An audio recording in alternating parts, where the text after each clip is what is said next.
Welcome to A Well Cared For Human, the podcast that tries to convince you that you are 100% normal and an even better than okay example of the human species, despite the fact that sometimes we feel like the craziest, most incapable, or worthless creatures on the face of this planet. I'm Kory, an author, a creative, and the host of the show. Whatever you're bringing to the table today, I hope this episode proves to be a dose of inspiration for you on your quest to become a well-cared-for human. You can find the episode show notes, your free wellness blueprint, and more at awellcaredforhuman.com. And as always, thank you for listening. Hello humans, it's your host Kory, and today we're going to talk about joy. And I'll be honest and tell you that there was definitely a time when I cringed whenever I heard the word joy. I thought the word applied to obnoxiously cheerful people, and I didn't understand the word for a really long time, or even how it was possible for someone to feel that much happiness. Because when I thought of the word joy, I thought of someone who was experiencing an excess of happiness. And because it was so difficult for me to connect with a normal level of happiness, the idea of a joyful excess of happiness just seemed mystical at best and completely impossible at worst. But slowly, I began to understand that joy is actually describing a mixture of feelings like happiness and delight and pleasure. It's a profound sense of well-being and contentment that arises from inside ourselves and can be experienced in various aspects of our lives.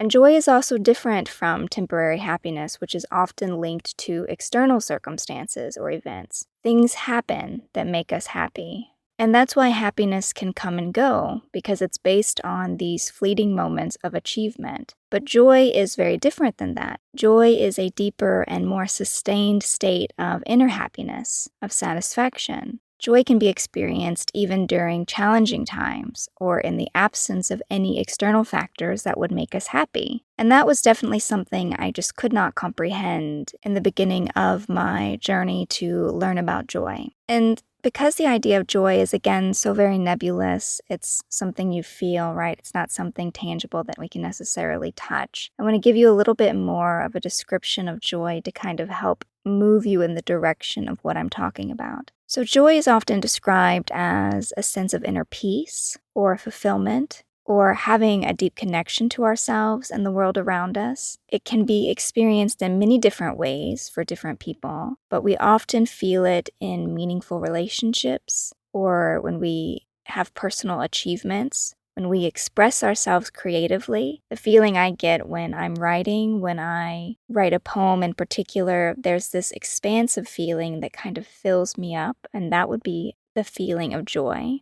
Acts of kindness can help us connect to that feeling of joy, or simply when we are present in our lives, appreciating the beauty of our life. These are the really simple moments when joy can creep in, because essentially joy is the natural byproduct of having a good relationship with ourselves, of rebuilding our 4 pillars of wellness, which we've been talking about for the entire show now.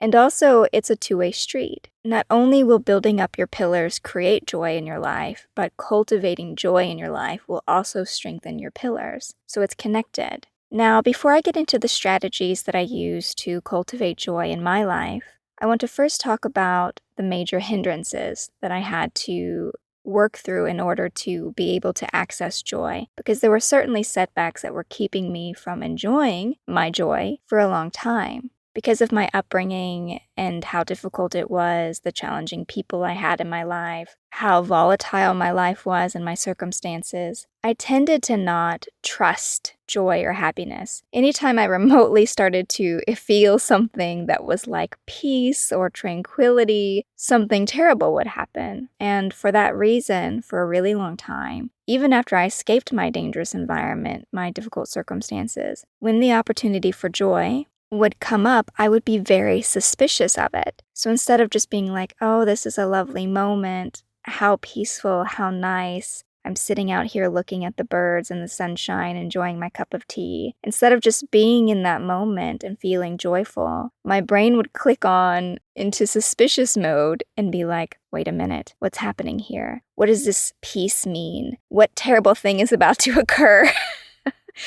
my brain would just be so suspicious of any kind of positive experience because in my past, it was so connected to negative things that would happen that if you had a peaceful moment, then absolutely the next thing that would happen would be terrible because those experiences were alternating so quickly in the past. Because the rhythm is different for each life. In some lives, you have great moment, great moment, great moment, great moment, bad moment, great moment, great moment, great moment. It's more of a saturation of positive events rather than negatives. But if you live in a really volatile situation, the way I did growing up with a mother who was mentally ill, who did really dangerous and upsetting things, with a narcissistic father who was very reactive. He could be happy one minute or he could be explosively angry the next. And so there was always this sense of walking on eggshells. This is what I mean by volatile situations. Then it would be good moment, bad moment, good moment, bad moment, good moment, bad moment. So it was just you were hopping back and forth so much. And so because of that, it was really incredibly difficult for me to settle into any one feeling because I was always on my toes. And so I began to associate that momentary pause of possible contentment or joy with brace yourself because something else is coming. And so that was something I had to really work through in order to give myself permission to even pursue and enjoy joy. And that's interesting, isn't it? The word enjoy, because it makes you think embodiment of joy. To enjoy something, you're doing it with a sense of relish, of contentment, of really being in it, relaxing into it. And so it was just really difficult for me to do that given my conditioning to that volatility. So my own personal journey with joy has gone hand in hand with my ability to trust joy. I had to develop trust in my ability to enjoy things in my life without this constant fear that something terrible was going to happen next. That has been my path. And it's been slow, trending upward, increasing joy day by day and decreasing fear day by day. But that's how I made room for joy in my life. It was this combined practice of releasing fears and actively nurturing feelings of joy, telling myself over and over again, it's okay, things are not the way they used to be. You can enjoy this, you can trust this, it's not going to be snatched away from you. And even if it is, you are strong enough to survive it. A lot of positive self-talk was necessary for me to switch from this mode of distrust of joy to acceptance or invitation even for joy in my life. And cultivating joy in life is a personal and individual journey. Whatever you've experienced in the past will shape the relationship that you have with joy. And so it will require a certain level of awareness of your own circumstances, of your own personal history. But with that said, there are several practices that can help people find more happiness and fulfillment in their lives. And you can try to tailor these strategies to your own experience to make it more relevant and usable for you. So here are some strategies that can help you cultivate joy. Practicing gratitude is one strategy, and that involves consciously acknowledging and appreciating positive aspects in our lives. And I do this by taking time each day to reflect on the things that I'm grateful for, whether that's people in my life or experiences that I've had.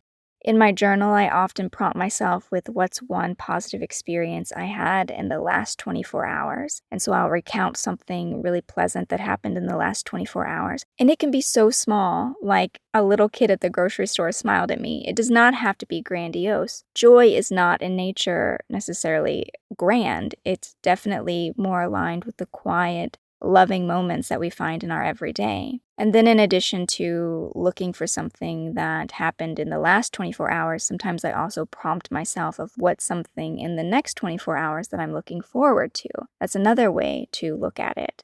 I also have a daily gratitude, I'll call it journal, but it's actually more of a list in which I just list as many as I can on the page, things I'm grateful for that day. And again, they're very simple things. Making a cup of tea, drinking a cup of tea, having a delicious breakfast, the sunshine on my window, Charlie, who is my dog if you didn't know, Charlie's sweet face, enjoying a hot shower, getting all my laundry done or being able to do my laundry at home, because there were several years where I had to do it in a laundromat, but now I got a washer and dryer at home. It's very fancy. And so things like that, whatever it is I'm grateful for, I just fill up my list as much as I can. And then I read that and feel really blessed for the things that I have in my life, the people I have in my life. And so you could also try a gratitude list in addition to those 2 journal prompts. Those are ways to practice gratitude. And I'm sure that also if you got on the internet and you Googled, "How do I practice gratitude?" you will find many suggestions from all over the world.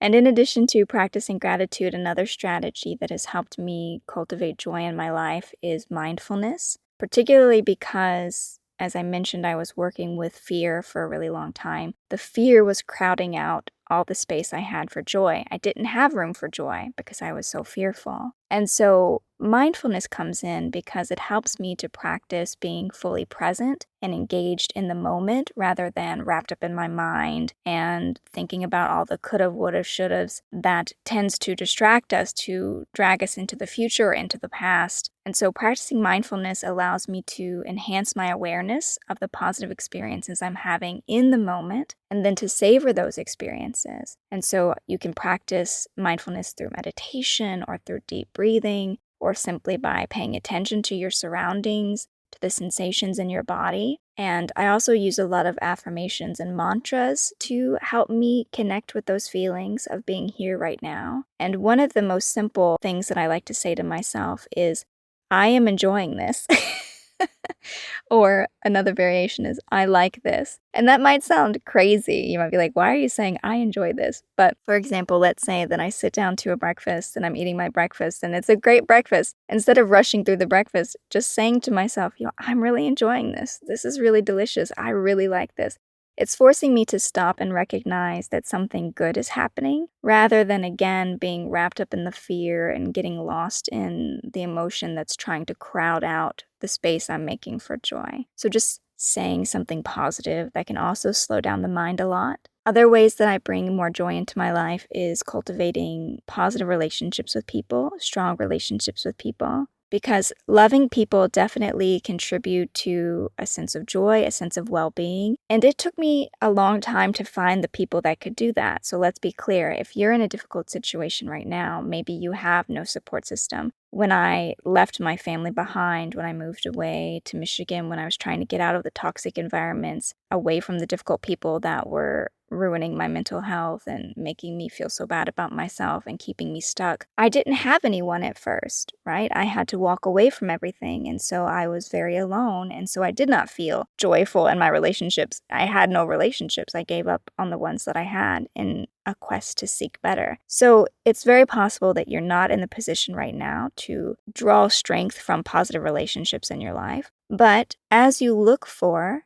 the people that you do want in your life, the people you do want to connect with, know that it's a great strategy for developing joy when we invest time and effort into nurturing good relationships, positive relationships, having meaningful conversations with people, participating in activities or experiences together that bring you closer, that make you feel loved and connected. I also get a lot of joy from pursuing my passions and my hobbies. So doing things that I love to do, that I'm passionate about doing, those bring immense joy into my life, whether that's playing around on my keyboard, making up little songs, whether it's painting or being outside, doing yoga, maybe dancing, learning languages. You know that I like to learn a lot of languages, practicing languages, playing Sims. I really love to play Sims. Whatever it is, making time for the things that make me happy and giving myself permission to be happy and enjoy those things. And if you're someone like me who's always so busy, there's always so many things jumping on the calendar, taking up your time, it can be really hard to give yourself permission to do something just because it makes you happy.